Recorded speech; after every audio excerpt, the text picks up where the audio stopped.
Hello,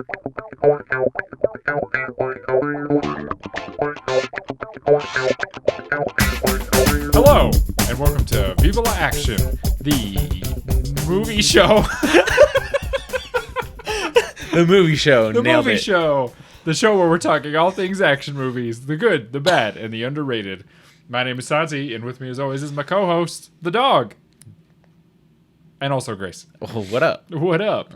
Not much. I was hoping the dog would bark. I know. But No, he's V sleepy. he is clonked out. Yeah. The missile is EP. I'm EP. How you doing? I'm chilling, vibing. Good. You? I'm good. I'm not used to the mic being this like in my face. I know. So I keep staring at it like it's I like know. gonna like, eat me. The intrusive thought is just me wanting to like put the whole thing in my mouth, you know? If you're listening to this, we sound very different than we normally do. I got a Yeah. whole new setup. Yeah. It's muy fancy. Yeah. It's not as bulky because there's not a big ass laptop. No, here. it should sound better. Hopefully, Fingers crossed. if I've done everything right, and hopefully I'm going to keep an eye on it, make sure it doesn't stop recording at any point. So far, so good. But Excellent. We'll keep looking at it. It actually has XLR cables. Shout It out does. XLR. Yes. There's actually cables, coming out of it, which is interesting. Anyway, nobody cares about this. Yeah, we're gonna turn this into a tech podcast now. Absolutely. Talk about audio equipment. Oh man, I'm sure that would. There's an audience for that, I'm sure. Oh, 100%. If you go, because I spend occasionally, like if I have like a tech question or something, I'll go onto like the podcasting subreddit. Yeah. Oh my god, what a pack of nerds. Yup. Like you go into the once in a while you'll like there'll be a post and you'll see somebody say something like, I'm just getting started, like what do I need? And it's just like a list of people being like, you need this and you need this and we gotta make sure this, and people Yep. just reply like, I don't know what that means. Yep. Yeah, if you didn't like grow up around it, a lot of this shit is just like, what is that acronym? I don't What know does that stand for? Yeah, I mean if I didn't have like experience in any of this stuff, it would be completely baffled. But Same. I have an update for if anyone remembers from.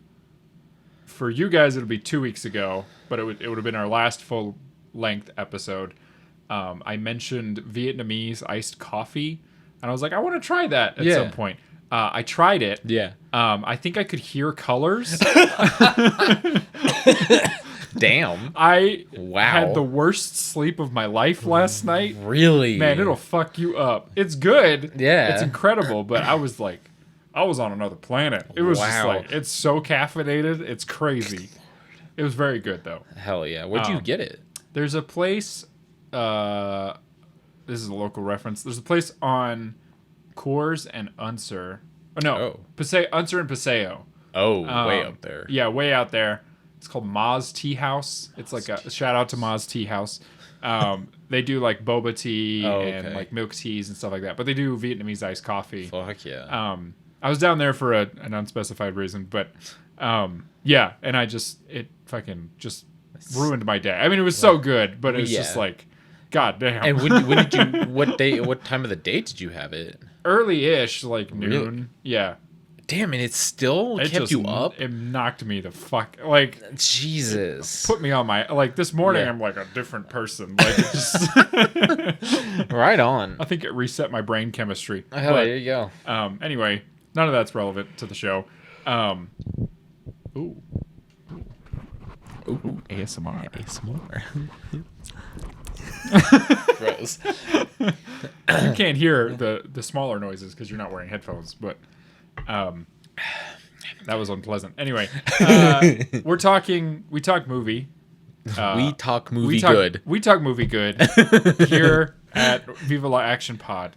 Yeah. And we use few word because many word don't do trick, but few word do. Yes. And I botched that reference. Anyway, whatever. we watched a movie. Yeah, we did. We watched the 1999 action adventure horror cinema classic, The Mummy, starring one Brendan James Fraser, Rachel Weisz or Weiss, This is the second time we've talked about a Rachel Weisz movie. Oh shit. She was in Constantine. Oh if you yes, remember. she was. Yes, that's why she looked familiar. Yes, it also stars John Hannah and Arnold Vosloo and oh bloody hell, what's his name? Oh, I just went over this last night. He plays the hot Egyptian guy. Anyway, his character's name is Ardith Bay. What's his name? Fuck. I'm gonna look it up and I'm gonna scream. TikTok was open. If anybody just heard that noise. His name is Oded Fair. Anyway, directed by Stephen Sommers. Well done. What'd you think of it? It was so good. It's fucking great. It was so good. This is the first time I've seen it. I keep meaning to watch it, and it just never happened. But yeah, no, I fucking loved it. It's fantastic. It's so good. It's one of those movies that like I've seen. Oh boy, what was that noise? I don't know. That was the demons. Something just gurgled. Yeah. Was that me? No, that was me. Oh, okay. I was gonna say, man, this is a sensitive mic. Yeah. This is one of those movies I've just seen so many times that like I can't even remember. Like I couldn't tell you the first time I saw it. I couldn't tell you like what my first thoughts were. It's just one of those things where it's like I've just always loved it.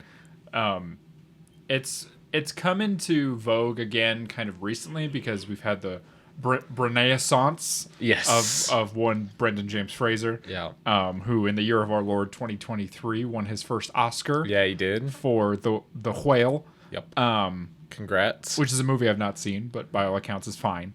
And he's very good in it, which is good. Yeah. And he's fantastic in this movie. This is kind of his it's not his breakout movie because he definitely had big hits before this because he was in like George of the Jungle and he was and School Ties and never seen that one. Just a bunch of Encino Man, just a bunch of like hit kind of 90s movies. And so, but it was interesting because I was reading kind of about the history and they had approached like a bunch of other people before they approached him. They had talked to like Tom Cruise and Brad Pitt and a couple other people because they were kind of like the big stars at the time. But they finally got to him and all those other actors were like either didn't want to do it or were too expensive. And they approached him because George of the Jungle had done really well. But he was cheaper than a lot of the other like big stars at the time. Like they only had to pay him a couple million as opposed to like whatever they were going to pay these other guys. Yeah. So that's how he ended up getting the role. But it's funny because like if I think about the early 2000s, like I feel like Brendan Fraser was a huge star.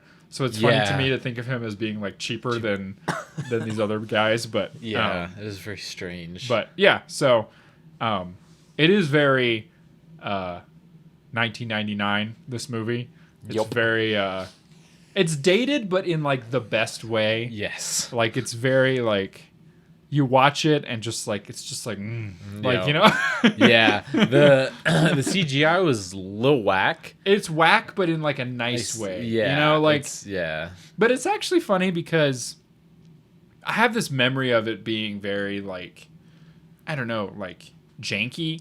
But rewatching it now, it's actually really good for that time. Oh yeah, because this came out the same year as like The Phantom Menace, and like The Phantom Menace, I think like has moments where it looks really good. Yeah, but for the most part, like the CGI in it's not great. Yeah, and so this like a lot of the stuff that's like CGI that you wouldn't necessarily think is CGI is actually really really good. Like there's a lot of like backgrounds that are computer generated. There's a lot of like characters that are a mix of like practical and CGI. Yeah.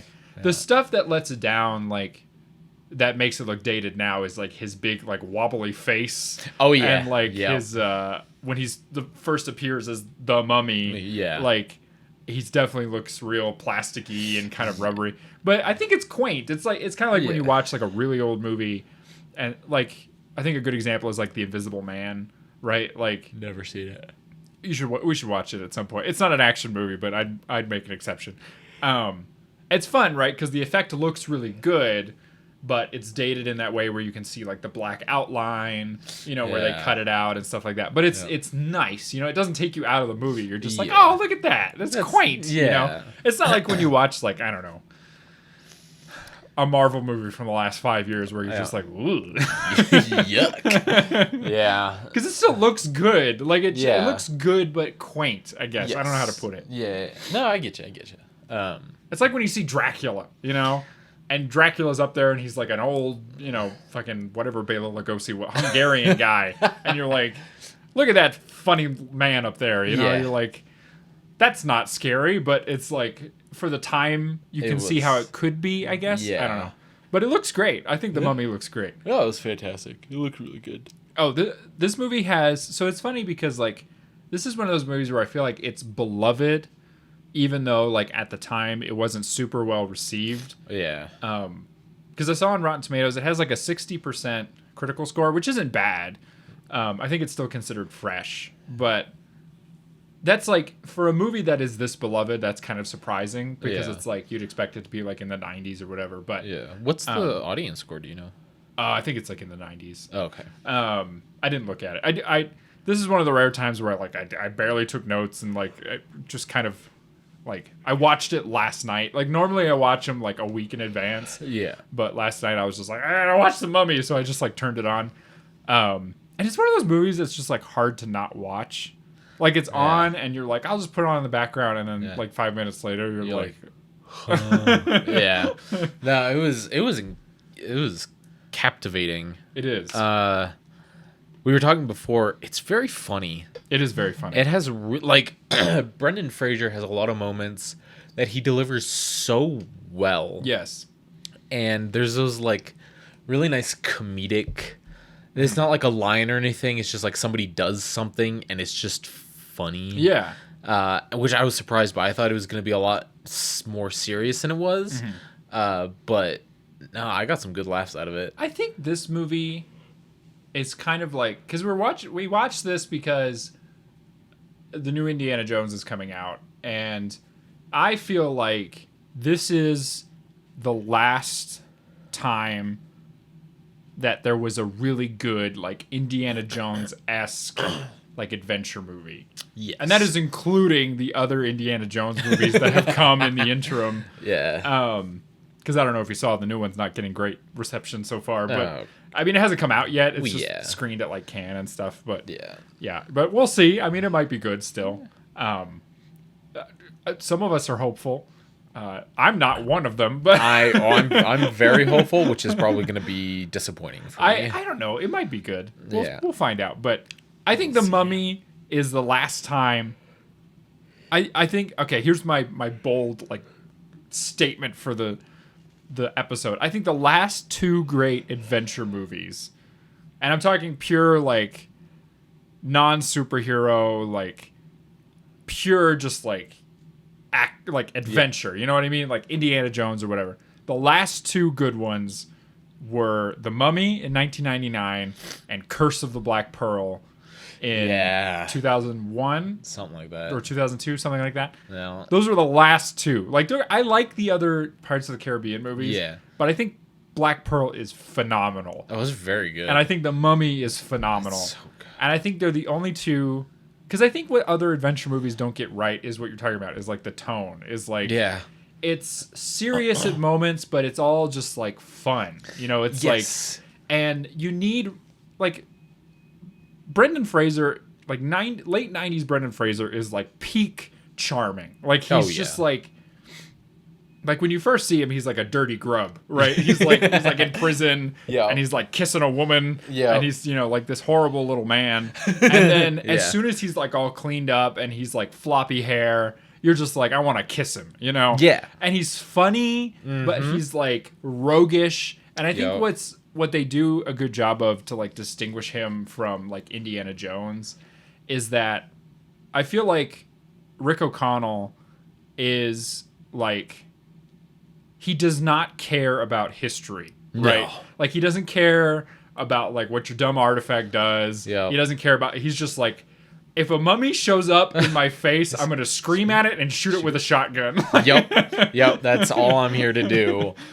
And I like that, like, whereas Indiana Jones is like, he's an adventurer by proxy, right? Yeah. Like he's an archaeologist first, and then he's like an adventurer accidentally. Yeah. Rick O'Connell is like, he's like good at shooting, and he's like good at like survival, and he hates everything else. He's just like, Yeah.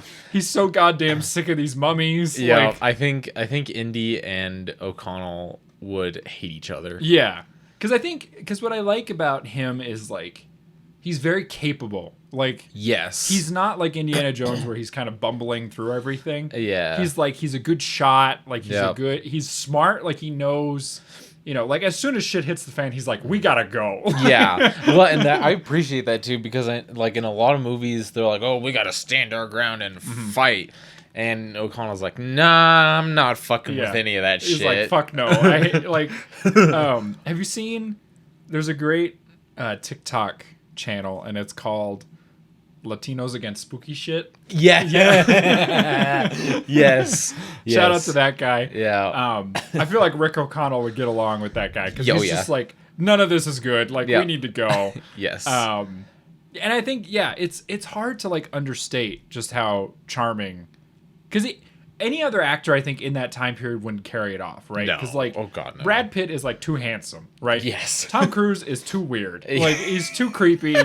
Like, Brendan Fraser has that. He's like sexy, but he's like, he's like nice. He's charming. He's like, you look at him and you just want to like squeeze his cheeks.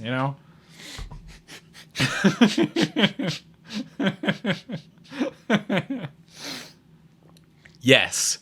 What I also love about this movie is, Rachel Weisz is in it. She's great. She's phenomenal, gorgeous. Whatever. Yeah. I love the first time we meet her. She dominoes all these bookshelves and shit. I think it was so funny. It also has my favorite '90s trope of, like a beautiful actress who is clearly like very good looking, who they try to ugly up by like giving her like bad hair and glasses, and I'm like, look, you tried, but you can't. Yeah. No, she was wonderful. Really, just a really solid actor. Yeah. Like Brendan Fraser, I don't think really you could have put anybody else in that role. No. Because she sold it really well. Really, really well. And yeah. And those two, Brendan and what's her name? Rachel. Their chemistry. They have great chemistry. It was phenomenal. It's very believable too. Yeah. And yeah, their chemistry is just phenomenal. It's like off the charts. Yeah. This whole movie is just sexy. You know what I mean? It really is. Like there's the gratuitous shirtless scene with Brendan. Oh yeah. And we get to see his tits, and they're awesome. Great tits on that guy. Yeah. And like I think even somebody like I was just talking about him like oh my god, I just forgot his name again. Fuck. Oh my god, this phone. I got a new phone. It's hard to unlock. Oh, Oded Fair. Yes. Right. Oh yeah. Beautiful long black locks, Yo. and he's got like the face tattoos. Yo. My god. I know, and they oil everybody up. They do. Yes. That guy was actually. I don't remember if he was in the running or if people just wanted him to be Doctor Strange. Oded Fair. Because if you've seen him now, he's like a silver fox. He's got kind of the salt and pepper kind of thing. Yeah. That guy would have been a great Doctor Strange. Oh, absolutely. I don't mind Benedict Cumberbatch, but I'm like, that guy? Woo! Yeah. That would have been the hottest Doctor Strange you could have had. I would have seen every Doctor Strange movie. Me too. Multiple times. Yep. Yeah. So everybody in this movie is good looking. Yeah. Even the Mummy, he's not a bad looking guy. Yeah. Arnold Vosloo. Yeah. One thing we have to talk about. So I hate having to say we have to talk about it. I feel like I should talk about it because I tout myself as being this kind of person. There's a lot of brown face in this movie. Yeah. Unfortunately. Which I don't... Look, I don't think it's a mark against it. I think it's just something to be aware of. Yes. That, like, a lot of the, like, Middle Eastern characters are clearly not Middle Eastern. No. Arnold Vosloo is not Middle Eastern. He's British. Oded Fair is Middle Eastern, so okay. I'll give him that.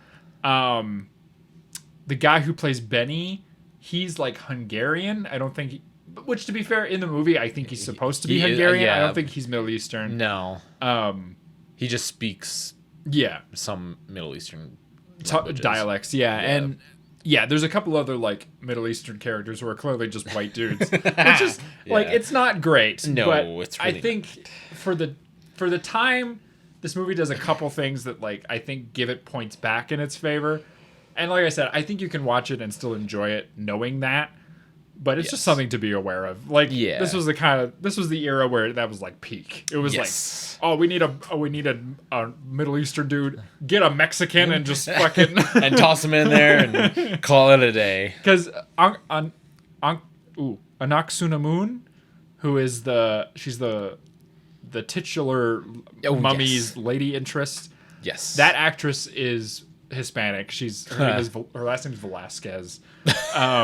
So she's clearly not Middle Eastern. So it's a lot of that, but it's not as egregious as some other movies, but it's still not great. It's, I also like how this is off topic, the rating on it was like, violence, whatever, and partial nudity. I'm like, partial nudity? Yeah. And it's just her. Yeah. Just about naked. Yeah. She's wearing pasties, so you don't see anything, but it's like she just walks out. I'm like, whoa! Yeah, I know I forgot that part. Yeah, it took me by surprise, and then like we get like a shot of like her back and like her whole ass is out. She's just wearing a thong, which I don't think ancient Egyptians were too super into. But this movie does play fast and loose with actual Egyptian history, which is fine. So this movie, it's. To give a little bit of context, it's technically a remake. Really? Because it's supposed to be a remake of The Mummy from 1932, which it's one of the Universal Monsters movies. So they had like Dracula, Frankenstein, The Mummy, Creature from the Black Lagoon, and The Invisible Man. It's supposed to be a remake of that movie. The original one from the 30s is way different. It's like mostly set in like a tomb, and it's very like atmospheric and dreadful, and there's not a lot of like actual mummy stuff. It's a lot of like just a dude running around in like a fez, but there you go. It's very good if anybody's interested in watching it. But this movie, they definitely took it in more of like a Indiana Jones adventure kind of movie, which I think is a good direction to take it. Because there are moments of horror, but I wouldn't call it like a horror movie. No. Because there's like there's a lot of like scarabs being under people's like... Oh, that was terrifying. That was pretty scary. It was very gross. There's one moment that like, I knew it was coming, but one of the first times I watched it, I remember it being kind of shocking. There's that guy who just gets fucked up. Like, he loses his eyes. Oh, he loses his tongue, and then he just gets drained of all his like essence. Yeah. The first time you see that guy without his eyes, it's quite shocking. Oh yeah, it was awful. Because he's just standing there, and then she's like, "Oh, thank God you're here," and he's like, "They took my eyes." Yeah, he's like that Winnie the Pooh meme where they're like, "Hey Pooh, how are you?" And he's all, "They took my fucking eye." Yeah, it's like that. Yeah, and then later it just gets more fucked up. Which, it does. That poor guy. I know. What did he do? Literally nothing. He just wrong place, wrong time. Yeah. Honestly, he gets Velma'd right at the start. Like he's like, my glasses, and then somebody steps on him. Yeah, which was unfortunate. Yeah, and that whole scene I think was like one of the scarier ones because like it keeps going to like his perspective of like it just being blurry as fuck. Yeah, and as people who one currently is blind as hell and was blind as hell, but then you got LASIK. Blind. Yes. I was like, damn, yeah, that would suck. That would be quite scary. Yeah. And that whole sequence, I feel like, is an homage to kind of the original one because it's very, like, dreadful. Like, it's just one dude, and he's, like, wandering down that long corridor, and he's, like, he thinks there's something there, and he's like, who's there? And he's like, he can't see. Yeah, that was quite scary. Mm-hmm. The other scene I find quite unnerving when I watch it is it's right at the end, and it's after the mummy has like gone back to the underworld or whatever. Yeah. And Rick like leaves Benny in the tomb. Oh yeah. And there's that scene where you see all the scarabs start coming, and you can just see like the look on his face where he's like, "Well, can't get out of this one." Yeah. I find that scene quite unsettling because I'm like, "Ooh." Yeah. No, that it's like that idea of just like being stuck and you can't get out. Yeah. It was like almost claustrophobic. Mm-hmm. And I don't know how I feel about Benny. Yeah. I don't know. I love the running gag of Rick just throwing him. Yeah. I thought that was like the first time you meet Benny and they're in that French battalion, and they're facing off against the what I think are supposed to be what do you call them? Ottoman troops. Yeah. I think that first time you see Rick, I think that's supposed to be set during World War I, and he's supposed to be in the Allied forces. Yeah. And so they're kind of like fending off against the Ottoman forces. Yeah. And you see him with Benny, and they're like, he's like, "I'm with you. Your confidence gives me confidence." And then as soon as all the horses start running, he just turns around and runs. Yeah. I love that first interaction, but then when he finds him on the boat, and he's like, "See you later, Benny," and just chucks him off. Yeah. Oh, and then later, like, they're like interrogating Benny because Benny has like allied himself with the mummy by accident. Yes. Because he speaks Hebrew. Mm-hmm. And the mummy's like, the language of the slaves. And I was like, damn.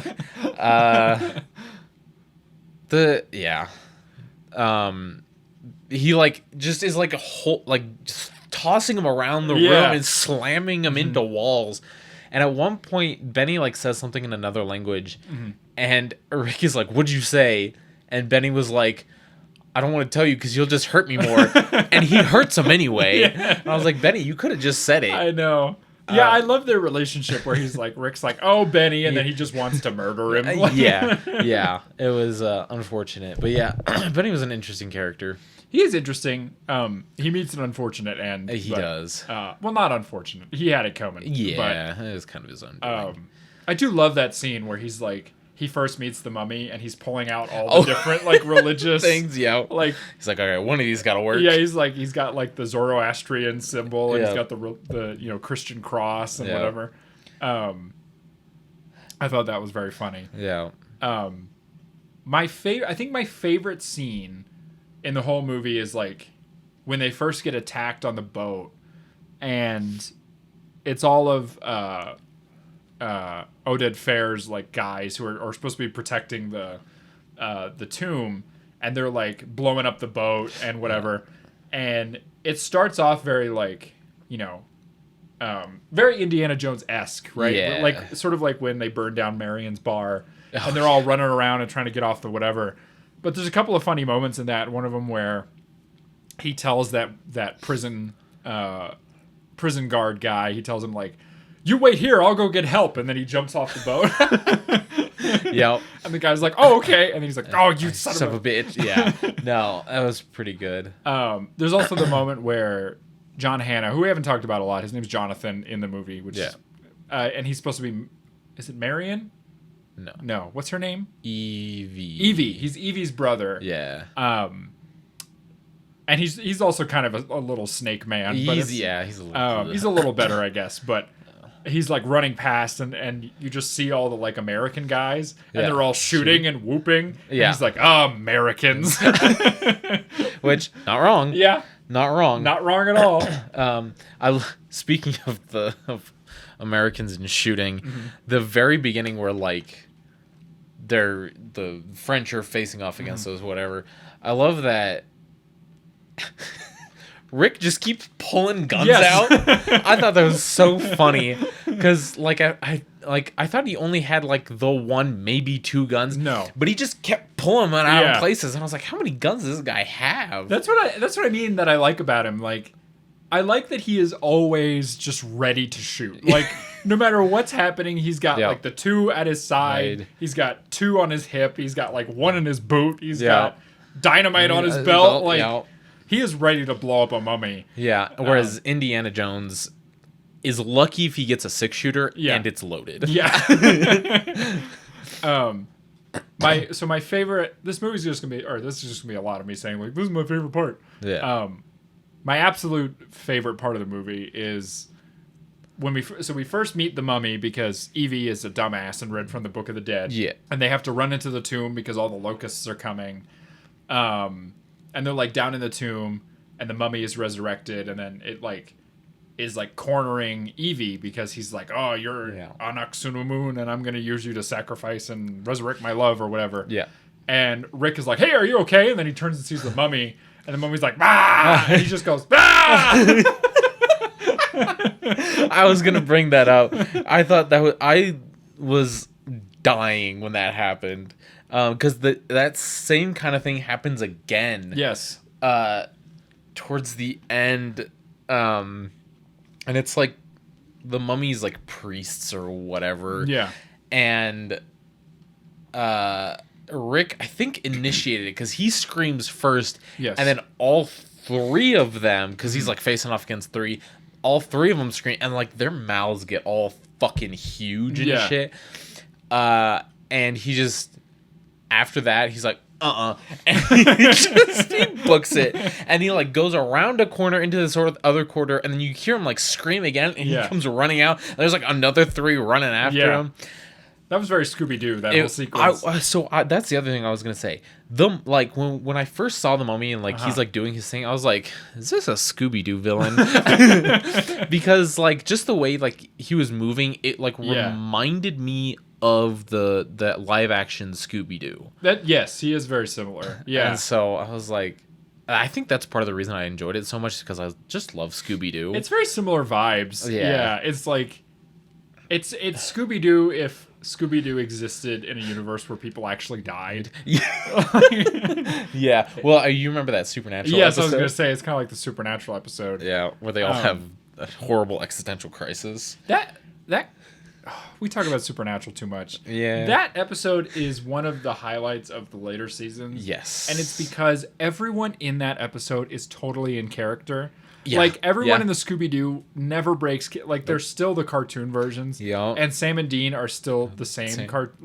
As their live-action counterparts. Yeah. And so, the moment where, like, someone gets brutally murdered... Yeah. And all the gang is like, what are we going to do about this? And Sam and Dean are like, God, he's dead. Yeah. That was a good episode. It's so good. It is a really good episode. So I want to scale it back just a second. I want to talk about a little bit about the behind the scenes because I think it's kind of interesting. Okay. Let's do it. Well, one thing I don't know why, but they kept trying to kill poor Brendan Fraser during this movie. Yeah. And so there's the sequence very early on we talked about where like they're going to get him out of prison. Yes. And he's getting hung. Yes. He actually almost died during no way. Yeah, because for those people who don't know, when you're getting hung, in a movie, when you're getting hanged, usually what they do is there's like a rope, right, that's around your neck, but then underneath it there's a harness, so they keep you from actually getting hung. Yeah. But what happened during that scene was they pulled the thing, he dropped, and then the harness broke. Ooh. So he was actually getting hung. And he was like trying to signal them to like, hey, get me down. And I think he passed out. I could be wrong, but he literally almost died before they realized like, oh, he's turning purple. Like get him down. Holy shit. Yeah. So the poor Brendan. That's awful. I love this movie, but this one and the next one, they fucked him up. Like, really? Yeah. Because he was one of those guys where he was like, I love doing like my own stunts and stuff like that, but he like broke his back. He he messed up like his collarbone. Like he's just gotten all these injuries from these movies, which is unfortunate because you're like, oh, poor guy. But because one thing they don't talk about that often is like he's a big guy. Like, Brendan Fraser is like more than 6 feet tall. Yeah. In this movie, he's very like muscular and like carries a lot of weight. And when you're a bigger guy, like it's easier to get injured. Yeah. And so he's like suffered a lot through his life. Like he's had like neck injuries and all kinds of things. Which is part of the reason he didn't act for a long time, was he was just like, I'm just like beat the fuck up. Like I can't do action movies anymore. Yeah.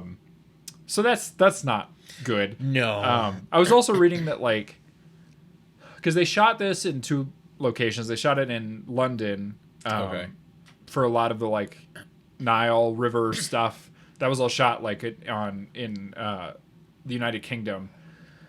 But all the desert stuff they shot in Morocco. Oh. Not in Egypt at all. But the thing about when you shoot in certain places in the Middle East, this sounds like I'm gonna like generalize a whole part of the world. I'm not going to do that, but they had to take out kidnapping insurance because when you're in certain parts of the world, like especially if you're an American production, that is a real risk. That like if you go out certain places at certain times, you could get kidnapped and held for ransom. So not only did they have like kidnapping insurance just on the off chance that like that sort of thing would happen, they also had like the Moroccan army like there present on set just for like safety reasons. Wow.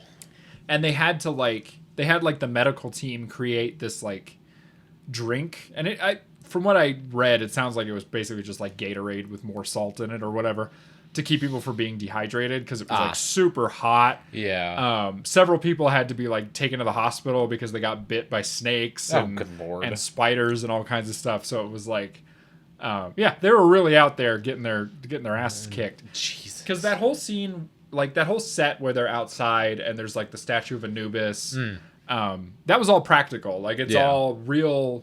You know, it's not made of stone. It's probably made of like plywood and whatever, but that was all really out there in the desert that they like built. It's this like huge set. Yeah.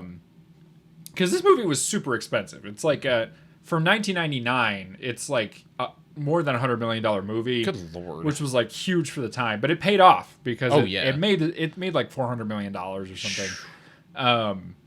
But it looks great. I mean, it's we talked about the janky CGI, but like a lot of the like mummies, they're part practical, so they're like a guy in a suit, and then they would like motion capture part of it and then like duplicate them. Oh. So, but they actually look really good. Like especially his like little like priests who come out of the ground.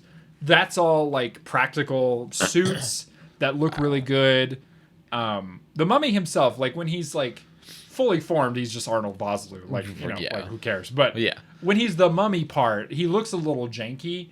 But when he's in darkness, he doesn't look too bad. Like, I think he looks good. Yeah. There's the big sand face. Oh, at the end. Yeah. They made that using... There's that movie Twister, which came out like in the 90s. It's like a tornado movie. They created this like particle like engine that they used for this movie to create all the like sand effects and like all that stuff. Okay. So they spent like $15 million like just on the special effects. Good Lord. And I think it paid off. Like I think it's a great looking movie. The sequel does not look as good because they didn't have as much time. But this one, I mean, they'd been trying to make this movie for like 20 years at that point. And it was this huge thing for Universal because they'd had some like flops. And they were like needing to get back on their feet. And this movie just like kicked it into gear. Hell yeah.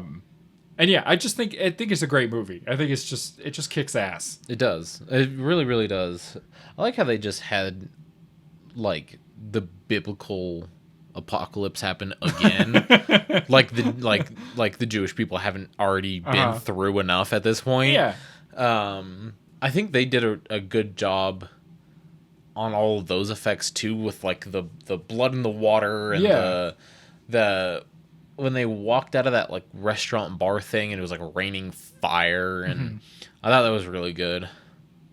That one guy got lit on fire. Oh, dog is dreaming. Yep. That one guy burst into flames, which that was unfortunate. But yeah, it was really good. I really enjoyed it. It's just a banger. It is. And it's one of those movies that like, I guess you'd call it a comfort movie. I don't really like that term. I can't put my finger on why, but you put it on for comfort. You know, you just like it's a classic. It's like, I think in another 20 years, like when we look back on the history of film, they're gonna slot it right in there. Oh, they have to, because it is a classic. Like it takes a lot of stuff that's been done before and it like updates it. It's like breezy. Like even though it's over 2 hours long, I think it's 2 hours 4 minutes. it's like it moves quick. It's fun. I'm never bored watching it. Like, there's no point in it where I'm like, whoa. Like, I think the only part of it that drags a little bit is the very start, that like opening monologue bit, where they're explaining the history and stuff. I think it goes a little too long. Like, yes, I think you could cut some of the fat of that. Yeah, but all the movies do it. Like, they all have kind of this long intro sequence. And I don't mind it because, again, it looks good and it moves quick. I think it's just a banger. It's just a good movie. Yeah. Like, I can't think of any other like serious complaints I have about it. Besides the brown face. But what are you gonna do? It was the 90s. It's a little sad that we have to say that. What'd you think about oh my god, I forgot again. Fuck. You got it. Say something. Save the podcast. I got nothing. What do you think about it as like an Indiana Jones-esque movie? Like, how do you think it compares to like that kind of thing? I think we've touched on it a little bit already, but like they are very similar. Like, they have the same like mechanics. Yeah. And I like what you said about like not like them not being too like serious. Yeah. Because I think that is a very vital part of like this type of movie, where like you have to have those like, you know, Indiana Jones. You know, there's this guy that comes out with a sword, and you're expecting this big fight, and he just pulls out a gun and shoots him. Right. And in this, you know, the screaming at each other, and you know, just kind of like the slapstick almost kind of comedy. I think it's necessary because if you don't, it can get very like dark and serious. And so I think they did a really good job keeping it true to that sort of genre. And I think what does work for it is, I think Brendan Fraser even said that like what he brings to it that like somebody else might not, is that he understands that like Rick O'Connell doesn't take himself very seriously. Yeah. Like, and I think that's the same is true for the first 3 Indiana Jones movies, right? Like, it's very like tongue in cheek, like this whole thing is kind of silly, but we're having fun. Yes. Right. And it's like, there is violence, but they never like linger on it. It's very like pow pow, you know, it's a lot of like bloodless people flying back. Like, you know, it takes that old school like adventure formula and just like boils it down. And just makes it very like palatable. And I think like this movie wouldn't work as well if like you didn't like the characters. Yes. Because I think something that makes Rick O'Connell a little bit different than like Indiana Jones is that like Rick O'Connell's not in it. He's not in it for treasure. Like he's not in it for, you know, history or whatever. He's there to do a job, right? Yes. Like this woman saved his life and he's like, well, I owe you one, you know, like, so I'm going to help you. Yeah. And he goes back to save her and he like, and he falls in love with her or whatever. But at the end of the day, like, you understand that he's like a gruff, like very skilled guy who also has a good heart. Yeah. And I think that's an easy character to like get on board with, right? Like Crystal Skull doesn't work because of a lot of reasons. But one of them is that Indiana Jones is not very likable in that movie. Like he's grumpy and he's mean and like he has no real reason to be involved besides his like weird son that he didn't know he had. That also makes you not like him very much. Like and it's like you can have character like movies about characters that you don't like very much, but like the rest of the movie kind of has to pick up the slack. Yes. And this movie, whatever faults it might have, like it has a character at the center of it that you love and you want to do good things and you want to see succeed. So it's like it's a little bit, I don't know, it's just, it's very like, this is like peak like popcorn like movie. You know what I mean? Oh, like there's no big theme. Like, nope. I mean, there are, but they're not like. It's not trying to say something crazy. It's just like. It's easy to watch. It's like it's fast. It's fun. Like yeah, and if there is a message, it's not like you don't have to look for it. The message is white people leave other people's shit alone. Right. Like stop fucking with things that aren't yours. Yeah, that you don't understand. Yeah, and it also is just kind of about like, like not like leaving people behind, right? It's about like unless you're Benny. Yeah, and then you're a dumb bitch. But yeah, I don't know. It's just a good movie. Like it is. It makes me happy. Yeah, it's hard to criticize. It's just and it's not been replicated since. But besides Black Pearl, but Black Pearl is like a different thing. That's like, that's pirates. That's pirates, and it's an adventure movie. Yeah, but it's kind of. But I think what works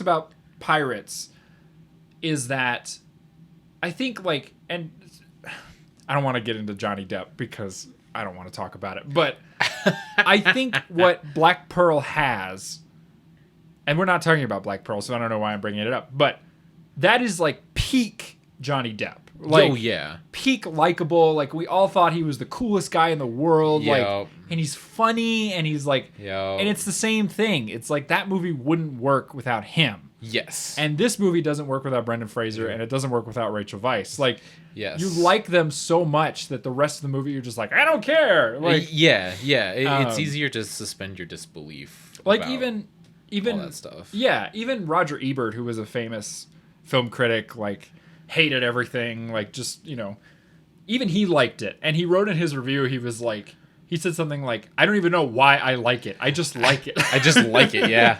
Yeah. No. He's like, by all accounts, I shouldn't like this movie, but I was smiling the whole time, sometimes like to spite myself. Like, so yeah, it's just a good movie. It's, oh, I remember something. I keep saying I'm going to put this at the start of the episode, and I forgot again. Bechdel test. Oh, yes. So it passes the first mark, which is that there are more than there's more than one named female character. Yes. So there's Evie, and there's Anck-su-namun. Yes. However, it immediately fails the second one because they don't talk to each other. Yes. Yeah. Because she comes back as an undead, and she tries to kill her, but they don't talk. They don't talk. Yeah. And she never talks to another woman. Well, there you go. Well, she does. She talks to some people in like that little village. And she comes out and she's wearing the sort of Middle Eastern garb. Yeah, except they're not named. No, they're not named. And they're not really speaking to each other. Right. So unfortunately it fails. That being said, I think Evie is an interesting character, and she's a good representation of... She's sort of a good representation of like female... Of like a female heroine. Yeah. Insofar as she's smart and she's capable and she's like not defined by her beauty or anything like that. That being said, she still does get kidnapped. Yeah. But she also rescues herself in a way because she's the one who understands ancient Egyptian. Like she's the one who kind of helps them read the book and like figures out the thing at the end. So I think this movie, like, Evie is getting there, right? Yeah. Like she's kind of that middle ground where between like the old school damsel in distress like thing of the 20th century and the what we have now, which is way further along in terms of like female characters with agency and interesting inner lives. Evie's kind of like halfway there. You know what I mean? Like she's got a little bit of agency. She's got some stuff going for her, but at the same time, she's written in a way that like kind of puts her off to the side at times. It definitely makes her rely on the male characters, which is unfortunate. But it is, again, it's a product of the 90s. Like, we're getting there, Yeah. It's just taking us a minute. No, I liked her character though. I thought she was fun. Yeah, she's great. And she's played to perfection. Like, everyone in this movie is doing exactly what they're supposed to do. Yeah, they understood the assignment. Yeah, even the foppish British pilot guy who gets killed. Like, that guy is, like, playing it to perfection. Yep. He's like, oh, chaps, I would have rather died on the battlefield. Yeah. Yep. And he's, like, going down in a blaze of glory. Yeah, it reminds me of that farmer pilot in Independence Day. Yes. He's like, what did he say? Something, I'm back. And he crashes his fucking F-16 in the fucking middle of an alien ship. Absolutely. God, I haven't seen that movie in a minute. I love that movie. We could watch it at some point. Yeah. I was going to say we could watch it for 4th of July, but I have a plan for 4th of July, so I don't want to spoil it now, but you'll all see. No. Do you got anything else? I got nothing else. I don't think. Let me look at my screenshots I took. Oh, one thing. I mean, this is just kind of a fun fact.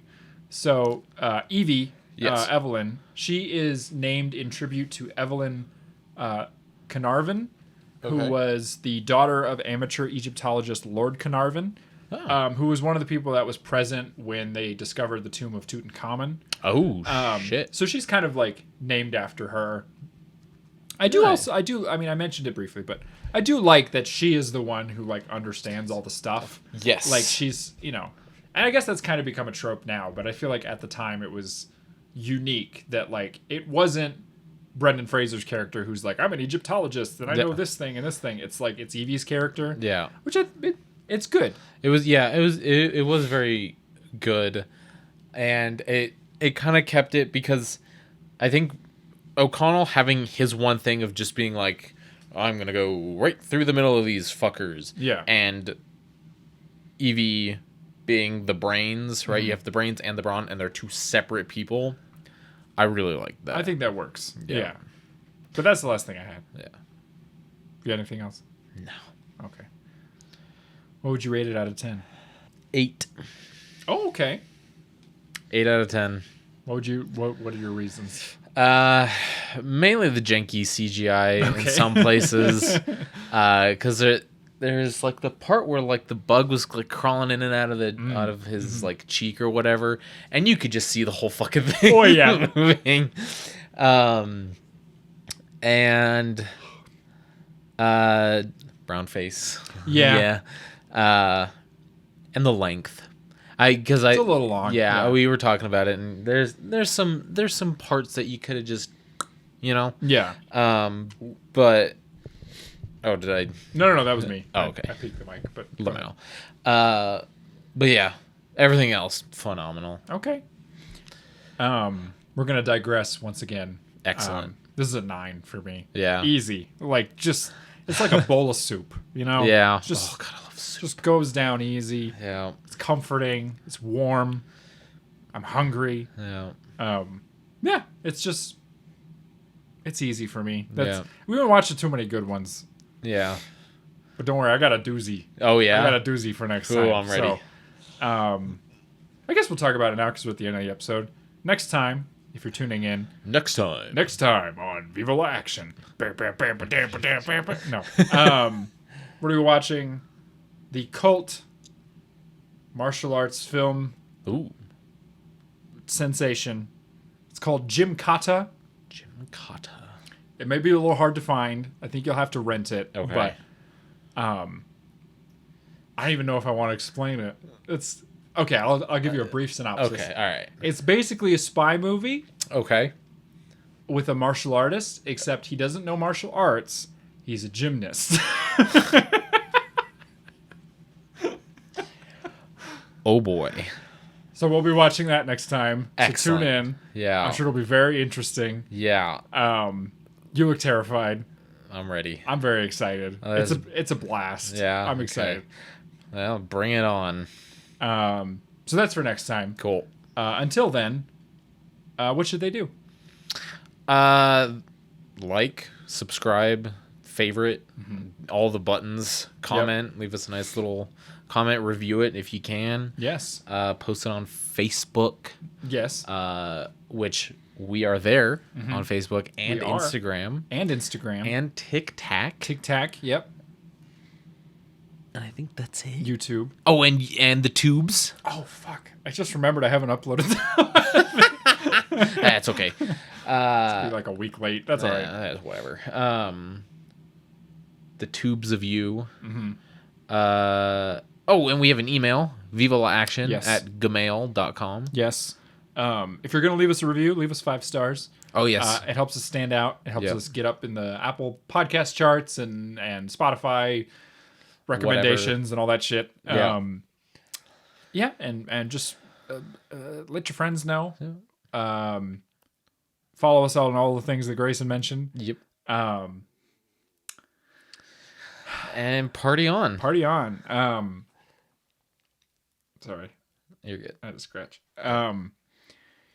You'll find Grayson gathering flowers. Yep.